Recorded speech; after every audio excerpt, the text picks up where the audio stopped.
নমস্কার বন্ধুরা, কেমন আছেন সবাই? আশা করি ভালোই আছেন।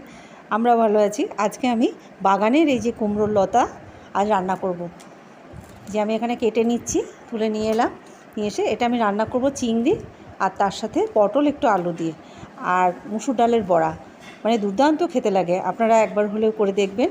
এখানে আমি কেটে নিয়েছি কিছু লঙ্কা চিড়ে আর একটু রসুন, পটল আলু, আর এখানে ডালটা আমি বেটে নেব। তো আমি প্রথমে এগুলো ভেজে নেব। এখানে মশলা একটু আদা, কাঁচা লঙ্কা আর জিরে দিয়ে আমি মশলাটা করে নিয়েছি। আর লাগবে লবণ, হলুদ তো লাগেই। আর চিংড়ি মাছ আছে, চিংড়ি মাছ দেবো। চিংড়ি মাছ দিলে তো দারুণ লাগে। বড়া দিয়ে তো সবাই করেন, আপনারা চিংড়ি মাছ দিয়ে করে দেখবেন।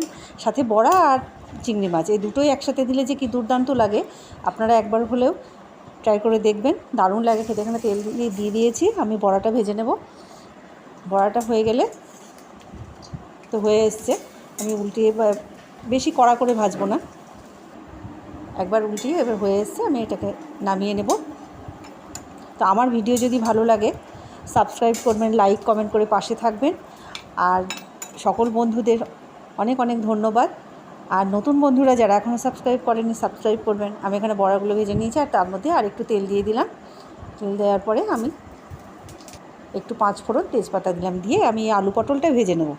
আলু পটলটা ভাজা বেশি ভাজবো না, একটু লবণ দিয়ে জাস্ট একটু অল্পই মানে নেড়ে চেড়ে ভেজে তারপরে আমি ওর মধ্যে কুমড়ো লতাটা দেবো।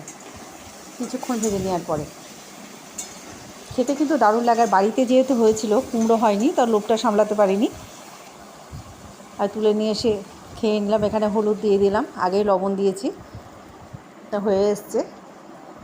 তারপরে আমি লতাটা দিয়ে দিলাম।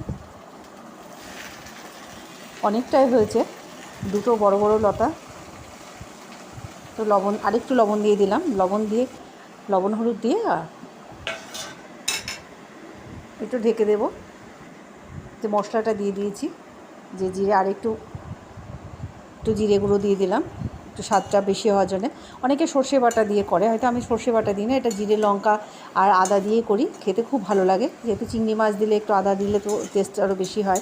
আর রসুনটা তেলের মধ্যে দিয়েছি, আমার ওটা বলা হয়নি।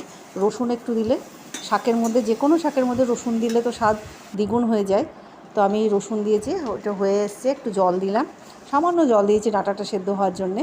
আর এখানে কতগুলো কাঁচা লঙ্কা চিড়ে দিয়ে দিয়েছি। এবার আমি চিংড়ি মাছটা ভেজে তুলে রেখেছিলাম, বড়া আর চিংড়ি মাছটা দিয়ে দিলাম। দেওয়ার পরে একটু মিষ্টি দিয়ে আর একটু নাড়াচাড়া করে কিন্তু আমার কুমড়োর লতা, কুমড়ো শাক কমপ্লিট। এই যে